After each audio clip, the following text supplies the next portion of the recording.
2일 후에 그 집 주인 되는 여인의 아들이 병들어 증세가 심히 위중하다가 숨이 끊어진지라.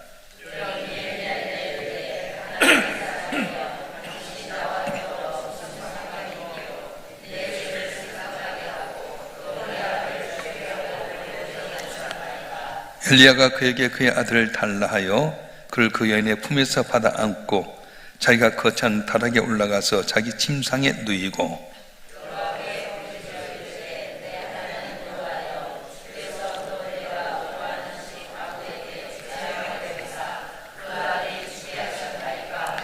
그 아이 위에 몸을 3번 펴서 엎드리고 여호와께 부르짖어 이르되 내 하나님 여호와여 원하건대 이 아이의 혼으로 그의 몸에 돌아오게 하옵소서 하니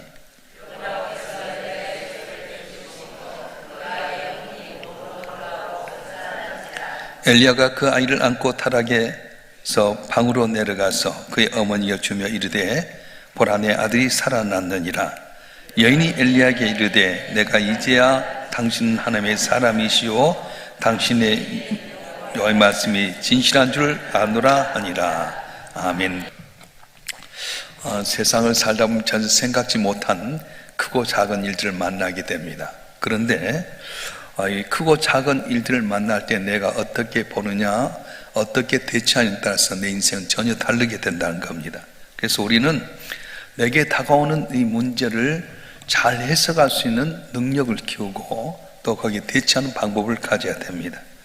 만약에 내게 있는 일을 잘못 대처하게 되면 가정이 어렵게 되고 교회가 풍비박살되고 사회가 혼란에 빠지게 됩니다. 그런데 그 어려운 일을 잘 대처하게 되면 우리가 놀라운 하나님의 은혜와 기적을 체험할 수 있게 됩니다. 우리가 아는 위대한 신앙의 선진들은 다 역경을 당한 사람이었습니다. 다 모두가 어렵고 큰 일을 당했지만 그걸 어떻게 해석하고 적용하냐에 따라서 그들이 위대한 인물로 승화된 사람도 있었던 반면에 그걸 잘 대처하지 못해서 영원히 멸망당하고 저주받는 심령으로 이렇게 전락하게 된 걸 보게 됩니다. 가물 가운데서 이제 먹을 것이 없어서 얼마 남지 않은 밀가루와 기름 갖고 아들과 함께 먹고 죽으려고 하는 이 여인에게 엘리야 선지자가 다가가게 됩니다. 하나님께는 엘리야 선지자에게 그 여인을 공개하리라고 해서 갔는데 실상은 그 여인이 엘리야를 공개하기 위한 것이 아니라 그 여인을 살리기 위한 하나님의 계획이 있었던 겁니다. 그래서 이 여인은 이 엘리야 선지자를 잘 공개함으로 말미암아서 이제 밀가루가 기름이 떨어지지 않고 모두가 가뭄 가운데 죽어가는 세상 가운데서 세상 말로 룰루랄라 하면서 살아가고 있었습니다. 가뭄은 큰 일이었습니다. 그런데 그 가뭄이란 것 때문에 죽게 된 이 여인은 선지자를 잘 섬김으로 말미암아 복받는 역사가 있었습니다. 그래서 이제 이 여인은 가뭄 가운데 밀가루가 기름이 떨어지지 않고 계속 무한 리필되는 가운데 이제 계속 이런 삶을 살았으면 좋겠다. 꿈 같은 서울을 지니고 있는데 생각지 않게끔 어느 날 하나밖에 없는 그 아들이 죽고 말았습니다. 여러분 생각해 보십시다. 왜 이 여인에게 이렇게 잔혹한 일이 생깁니까? 가뭄 때문에 다 남편도 없이 남은 음식 갖고 살다가 마지막 남은 밀가루와 기름 갖고 아들과 먹고 죽으려고 했던 이 여인에게 엘리야 선지자를 통해서 이것이 다 풀려졌는가 싶었더니 생각지 않은 아들이 죽게 되는 어려움이 있었습니다. 가뭄으로 말미암아 아들이 죽게 됐을 때 같이 죽겠다 그냥 담담했어요. 왜냐? 이제는 끝이다 생각하고 죽을 준비하니까 담담했습니다. 그런데 기적으로 밀가루와 기름이 떨어지지 않고 이제는 살 수 있다 생각하면서 사는데 갑자기 아들이 죽게 되니까 그 절망은 상상도 못했습니다. 그래서 엘리야에게 이렇게 말합니다. 오늘 18절 말씀 한번 읽어볼까요? 18절 말씀 시작. 여인이 엘리야에게 이르되 하나님의 사람이여 당이 나와 더불어 무슨 상관이 있기로 내 죄를 생각나게 하고 또 내 아들 죽게 하려고 내게 오셨나이까. 이 여인이 지금 감정 상태에 무슨 말 못하겠습니까? 아들 죽고 나니까 실성했던 이 여인이 엘리야에게 무슨 말을 못하겠습니까? 한마디로 말하면 우리 아들 죽게 된 건 당신 때문이다 그렇게 이야기하는 거예요. 사람들은 과거를 통해서 현재를 해석하려고 하고요, 현재에 근거해서 과거를 이렇게 해석합니다. 과거는 시간이 지나고 나면 잊혀지게 됩니다. 아무리 큰 은혜를 받았어도 과거는 점차 잊혀지게 됩니다. 그런데 현실의 사건은 뭐냐? 내 발등에 떨어진 불과 같아요. 그래서 많은 사람들이 과거에 큰 은혜를 받았음에도 불구하고 시간이 지나면 점차 퇴색이 잊어버리는데, 오늘 당면한 큰 어려움 때문에 내 발등에 불이 떨어진 것처럼 이것만 바라보고 과거를 잊어버릴 때가 많아요. 얘는 과거 어땠습니까? 남편 없이 살다가 가뭄 들어서 죽을 수밖에 없는 그 상황 가운데 죽지 않고 음식 먹고 이렇게 살게 된 건 얼마나 하나님 큰 은혜예요. 그런데 아들이 죽게 되니까 어찌해서 당신 우리 집 와서 아들이 죽게 되었습니까? 그렇게 원망하는 겁니다. 당신 나와 더불어 무슨 상관이 있기로, 이 말은 당신 나와 무슨 원한 관계가 있기 때문에 여기 와서 내 아들 죽게 합니까? 그렇게 하는 거예요. 여러분, 엘리야가 죽게 하려고 왔습니까? 아닙니다. 오히려 이 여인이 복받기 위해서 왔던 겁니다. 생명과 축복을 주었습니다. 먹을 것이 없어서 죽음을 기다리던 이 여인에게 다 떨어질 수밖에 없는 그 상황 가운데 밀가루가 기름이 마르지 않게 한 건 누구 덕분입니까? 지금까지 그 여인과 아들이 살아있는 건 누구 덕분입니까? 엘리야 덕분 아닙니까? 그런데 지금 일어난 일이 너무 고통스럽다 보니까 과거의 엘리야 선지자를 통해서 일어났던 기적을 까마득에게 잊어버렸다는 거예요. 우리가 하나님 앞에 실수를 저지른 이유가 바로 거기입니다. 과거에 얼마나 많은 큰 은혜를 받았어요. 여러분, 여기까지 오는 가운데 이제 아니면 죽겠다는 생각된 순간이 얼마나 많았습니까? 그래서 하나님께 기도한 가운데 여러분도 모르는 사이에 하나님께서 그 답을 넘게 하고 복을 받게 하셨는데, 그 은혜로 살다가 내 앞에 어떤 큰 일이 생기면 그건 까마득히 잊어버린 거예요. 원망하고 불평할 때가 많다는 겁니다.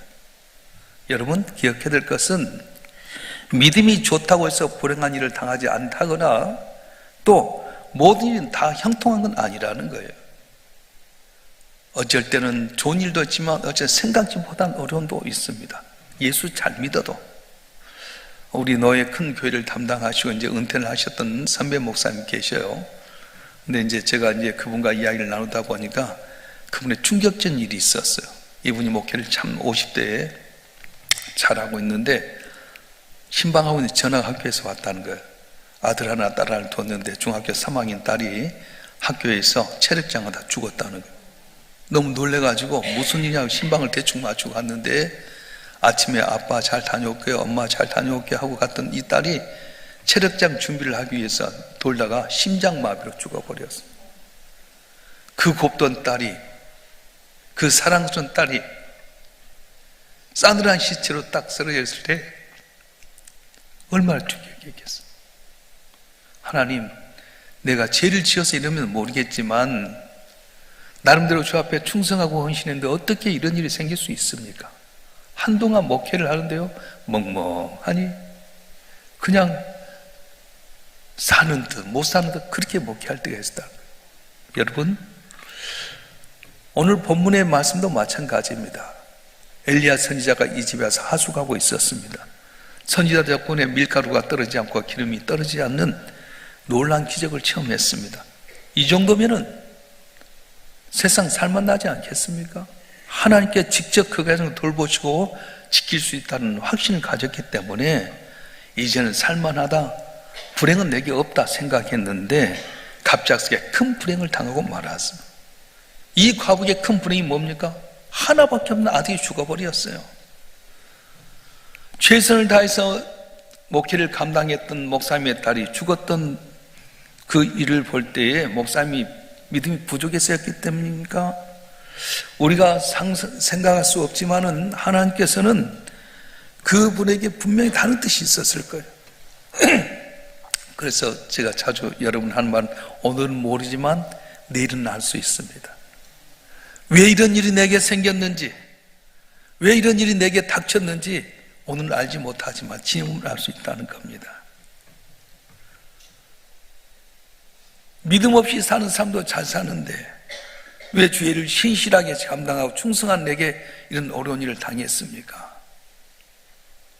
그때는 몰랐어요. 마찬가지로 하나님의 선지자를 돌보고 있는 여인의 집에서 갑자기 아들 죽는 일을 당하게 됐을 때 이 여인이 하나님 앞에 기대에 미치지 못한 믿음 생활 때문이었을까요? 여기서 우리가 하나 알 수 있는 건 하나님 앞에 신실하게 섬기는 것과 불행을 당한 것 사이에는 전혀 우리가 인과관계를 맺을 수 없다는 거예요. 우리가 믿음 생활하면서 교정해야 될 사실이 바로 이것입니다. 예수 믿으며 복 받는다는 식은 단순한 식으로 나가면 어렵습니다. 예수 믿고 불행한 일이 당해도 결코 이상한 일이 아니다.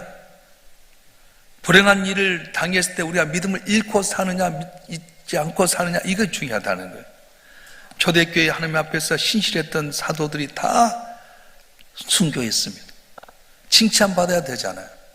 자기 생활 다 버려두고 오직 주님 위해서 복음 전하는 데에 복음 전했던 그들이 다 순교했어요. 십자가에 못 박혀 죽기도 하고, 산채로 껍질을 벗겨 죽기도 하고, 돌에 맞아 죽기도 하고, 얼마나 많은 어려움 당하게 됩니까? 분명한 사실은 하나님의 능력이 없어서 사도들이 비참하게 죽은 것을 버려둔 것이 아니라고 하는 겁니다. 오히려 죽음 앞에서 담대하게 복음을 전했던 그들, 생명도 아끼지 않고 주 앞에 충성했던 그들의 죽음을 통해서 하나님께 더 큰 영광을 받으신구나 알게 된다는 거예요. 자, 우리에게 당해진 고난 때문에 우리 하나님께 영광 돌리는 일이 있을 수 있다는 거예요. 우리가 알다시피 요셉이 그렇습니다. 형들에 의해서 애굽의 종으로 팔려갔을 때 불평불만하지 않고 잘 섬기다가 집사장이 되었어요. 모든 걸 다 얻어서 이젠 살만하다 했더니 보디발 장군 아내가 자기에게 연애하자, 내가 네 책임져 줄게, 하나님께 제일 범하리까 주님이 제일 범하리까 믿음 지켰는데 생각지 않게끔 억울한 누명 쓰고 감옥에 갇히게 되고요. 근데 나중에 돌이켜보니까 국무총리가 되었어요. 가뭄이 들어서 2해 동안에 가뭄 들어서 가나안 땅에 있던 형들이 이제 애굽에 왔는데 형들을 바라보면서 형들의 마음이 엘리장과 지금과 똑같은가? 그래서 테스트 해본 가운데 형들이 변했던 걸 보면서 말한 거예요. 내가 요셉이라고. 두려워 떠는 그들에게 말합니다. 당신 나를 팔았으므로 근심하지 마소서.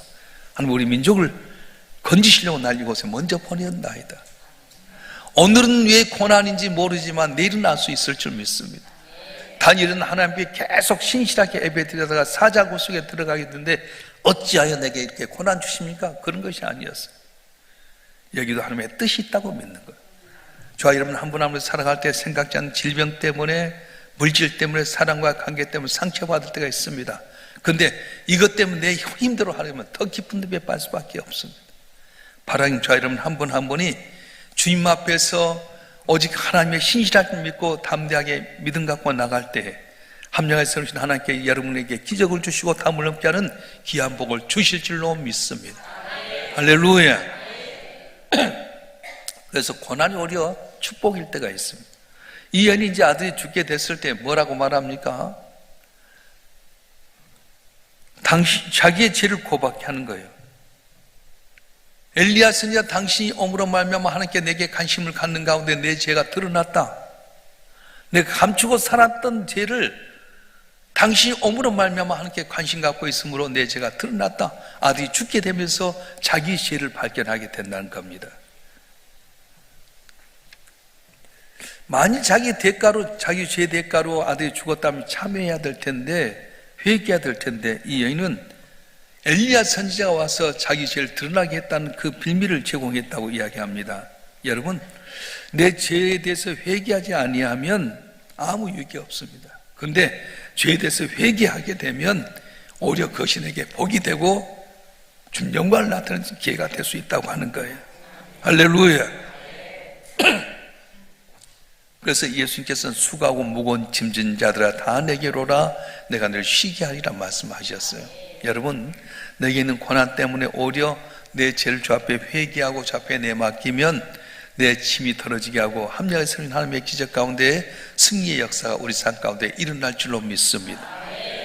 자, 여기에 엘리야의 반응을 한번 보십시다. 엘리야는 책임감을 느꼈어요. 오늘 20절 말씀 한번 읽어볼까요? 20절 말씀 시작.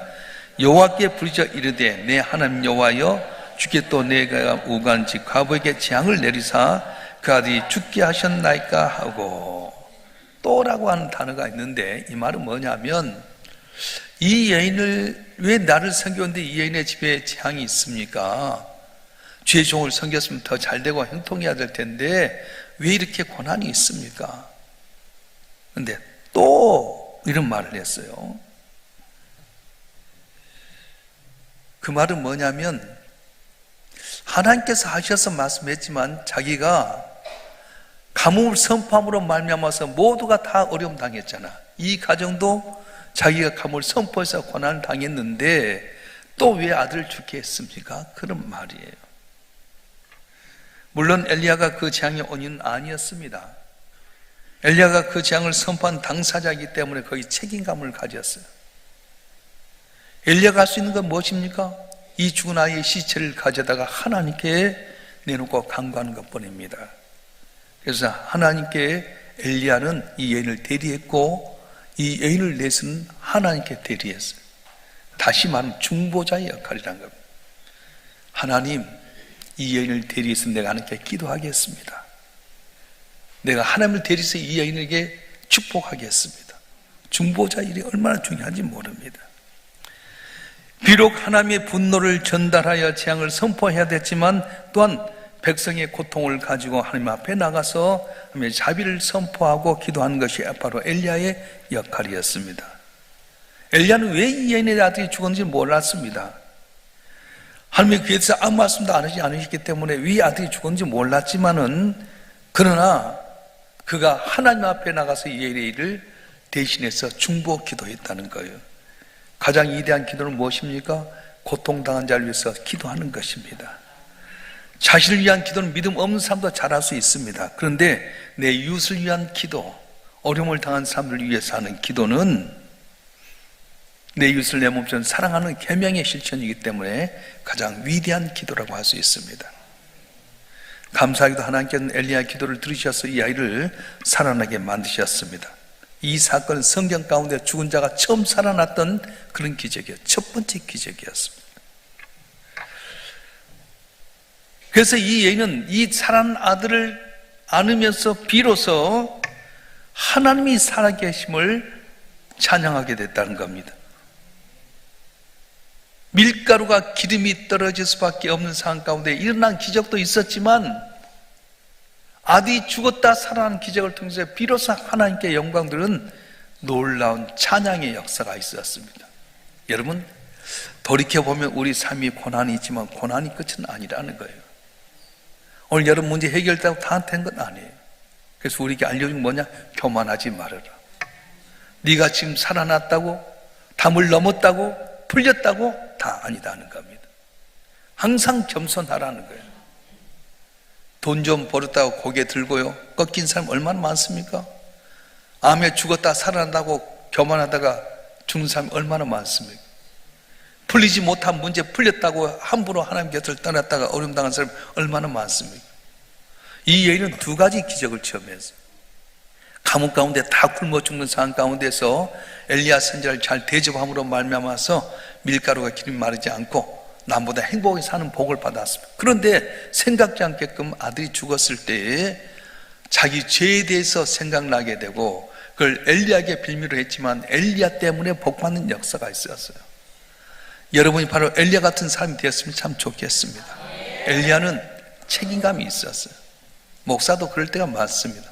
하나님 목사에게 잘하고 교회에 잘했는데 왜 저렇게 어려움 당합니까?